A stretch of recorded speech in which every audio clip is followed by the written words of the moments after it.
Hello বন্ধুরা, জ্ঞানজ্যোতি coaching সেন্টারের পক্ষ থেকে তোমাদের সকলকে জানাই আরও একবার স্বাগত। আজকে আমি তোমাদের সঙ্গে যে বিষয়টি সম্পর্কে আলোচনা করব সেটি হচ্ছে হরপ্পা সভ্যতার শিল্প ও স্থাপত্য। বিষয়টি শুরু করার আগে তোমাদেরকে একটা ছোট্ট ইনফরমেশন দিতে চাই। তোমরা যারা আমাদের কোচিং সেন্টারে এখনও যুক্ত হওনি কিংবা যুক্ত হতে চাইছো, তারা উপরে দুটি নাম্বার দেখতে পাচ্ছ, 6295916282 এবং 7076398606।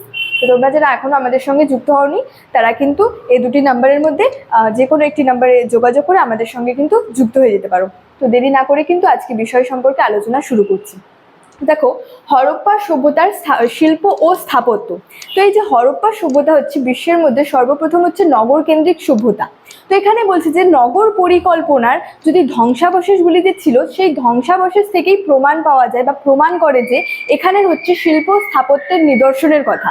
তো এই যে ধ্বংসাবশেষগুলি যে ছিল, এগুলি থেকে হচ্ছে 5 ধরনের আর কি যে স্থাপত্যের নিদর্শনের কিন্তু পরিচয় পাওয়া যায়। এগুলি ছিল হচ্ছে যে দেবালয় বা মন্দির, স্নানাগার, তারপর হচ্ছে ঘরবাড়ি, শস্যাগার এবং হচ্ছে দুর্গ। তো একে একে কিন্তু এগুলো সম্পর্কে আমি আলোচনা করব। তো প্রথমেই বলি হচ্ছে যে দেবালয় বা মন্দির। তো এই যে হরপ্পা সভ্যতায় যে মন্দিরের অস্তিত্ব সম্পর্কে কিন্তু ঐতিহাসিকদের মধ্যে মতভেদ আছে, অর্থাৎ ঐতিহাসিকরা কিন্তু একমত ছিলেন না। অনেক ঐতিহাসিক সেখানে যে বেশ কিছু যে অট্টালিকা ছিল, সেই অট্টালিকাগুলিকে কিন্তু মন্দির হিসেবে কিন্তু চিহ্নিত করেছেন।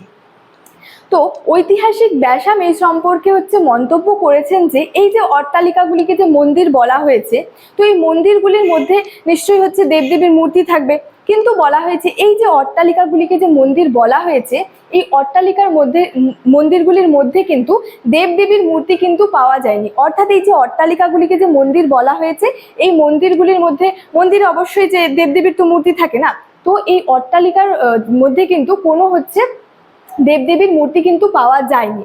তাই বলা হয়েছে যে এগুলিকে আদৌ হচ্ছে যে মন্দির বলা যায় কিনা সে বিষয়ে কিন্তু সন্দেহ রয়েছে।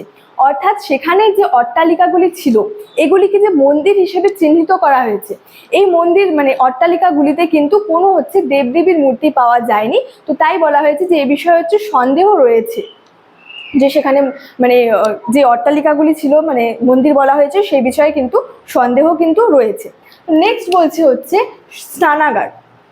তো দেখো, এই যে মহেঞ্জোদারোতে হচ্ছে একটি দুর্গের কাছে স্নানাগার আবিষ্কৃত হয়েছিল, অর্থাৎ মহেঞ্জোদারোর দুর্গের কাছে একটি স্নানাগার আবিষ্কৃত হয়েছিল। তো এই স্নানাগারটি হচ্ছে হরপ্পা সভ্যতার একটি বিশেষ বৈশিষ্ট্যর কথা বলা যায় এই স্নানাগারটিকে। তো যদি এর আয়তনের কথা বলি, তো হচ্ছে যে দৈর্ঘ্যে ছিল এটি হচ্ছে 180 ফুট এবং হচ্ছে প্রস্থে ছিল হচ্ছে 108 ফুট, এবং যে সেখানে যে জলাধারটি ছিল, সেই জলাধারটি হচ্ছে দৈর্ঘ্যে ছিল হচ্ছে 39 ফুট এবং প্রস্থে ছিল হচ্ছে 23 ফুট, এবং যদি গভীরতার কথা বলি তো গভীরতায় ছিল হচ্ছে এটি 8 ফুট। এবং বলা হয়েছে এই স্নানাগারটিতে হচ্ছে যে ওঠা নামার জন্য হচ্ছে সিঁড়ির ব্যবস্থা ছিল, এবং এগুলি হচ্ছে পোড়া ইটের তৈরি ছিল, পোড়া মাটির ইটের তৈরি ছিল। সেখানে যে জলাধারটি ছিল, জলাধারটির হচ্ছে এক পাশে হচ্ছে বসবাসের জন্য জায়গা ছিল, বসবাস মঞ্চ ছিল, এবং হচ্ছে বাকি 3 পাশে বলা হয়েছে যে বারান্দা ছিল, এবং হচ্ছে যে ছোট ছোট হচ্ছে ঘরগুলি কিন্তু ছিল। তো এই সম্পর্কে মার্টিমার হুইলার বলেছেন হচ্ছে এই স্নানাগারটি একটি হচ্ছে ধর্মীয় উদ্দেশ্যে নির্মিত হয়েছিল, এবং এটাও বলা হয়েছে যে সমসাময়িক পৃথিবীতে কিন্তু এই ধরনের আর কি স্নানাগার কিন্তু কোথাও পাওয়া যায়নি। নেক্সট বলছে হচ্ছে ঘরবাড়ি, হরপ্পা সভ্যতার ঘরবাড়ি। তো বলা হয়েছে যে হরপ্পা সভ্যতার বিভিন্ন অঞ্চলে কিন্তু এই যে ঘরবাড়ি তৈরির ক্ষেত্রে বা বাড়িঘর তৈরির ক্ষেত্রে কিন্তু ইটের ব্যবহার লক্ষ্য করা গিয়েছিল। এবং হরপ্পা সভ্যতায় যদি বলি, হরপ্পা সভ্যতায় হচ্ছে 2 ধরনের ইট কিন্তু ব্যবহার করা হতো। একটা হচ্ছে রোদে পোড়ানো ইট, একটা হচ্ছে আগুনে পোড়ানো ইট। এই 2 ধরনের ইট কিন্তু হরপ্পা সভ্যতায় ব্যবহার করা হতো। তো সেখানে যদি বাড়িঘরগুলির কথা বলি, সেখানে হচ্ছে বাড়িগুলি হচ্ছে 1 তলা, 2 তলা, এমনকি 3 তলার বাড়িরও কিন্তু অস্তিত্ব কিন্তু পাওয়া গিয়েছিল। এবং এর পাশাপাশি বলা হয়েছে যে ছোট ও মাঝারি ধরনের কিন্তু ঘরের আর কি নিদর্শনও পাওয়া গিয়েছিল। সেখানে যেমন হচ্ছে 1 তলা, 2 তলা, 3 তলা বাড়ির আর কি অস্তিত্ব পাওয়া গেছিল, তার পাশাপাশি কিন্তু ছোট ও মাঝারি বাড়িরও কিন্তু ঘর বাড়িরও আর কি অস্তিত্ব পাওয়া গেছিল।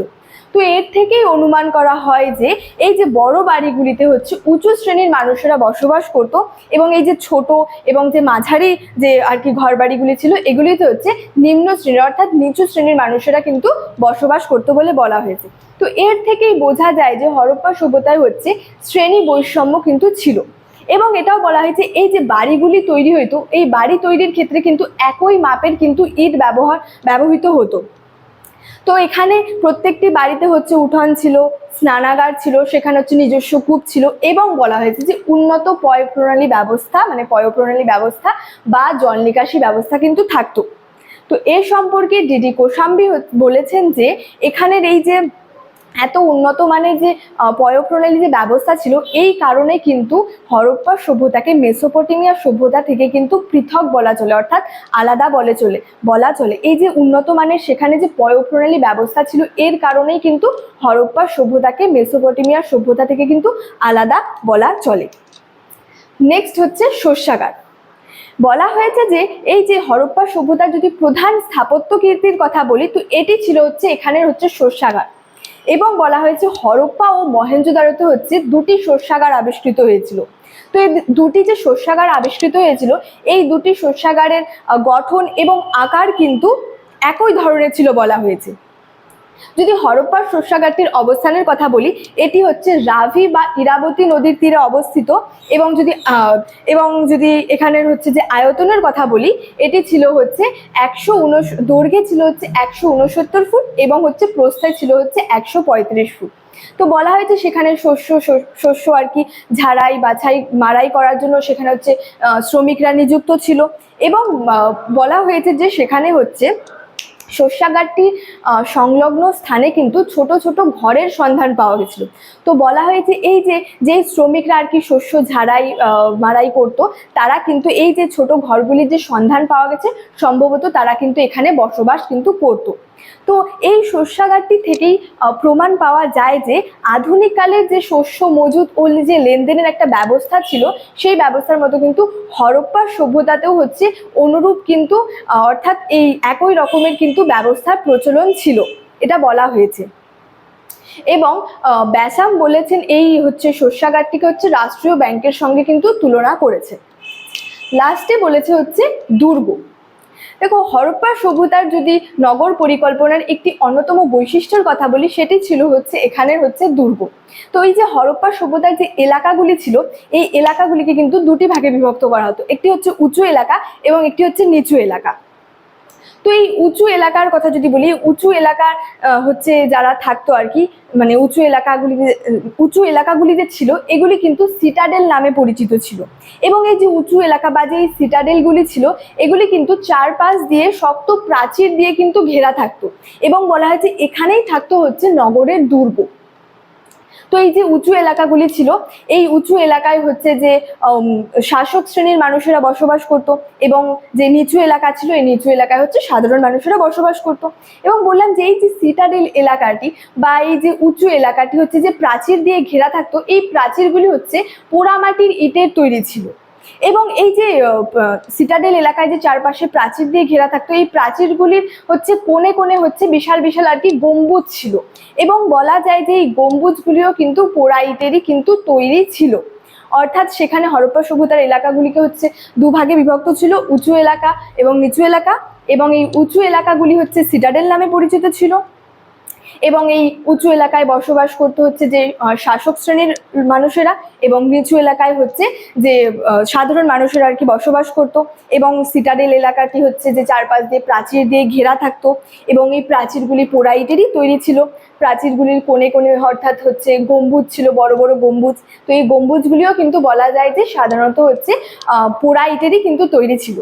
তো স্টুডেন্ট, এই ছিল আজকে আমার হরপ্পা সভ্যতার শিল্প ও স্থাপত্য সম্পর্কে আলোচনার বিষয়। ভিডিওটি ভালো লাগলে লাইক, কমেন্ট এবং বন্ধুদের সঙ্গে শেয়ার করে দিও। দেখা হচ্ছে তোমাদের সঙ্গে পরবর্তী ভিডিওতে। Thank you so much. Thanks for watching.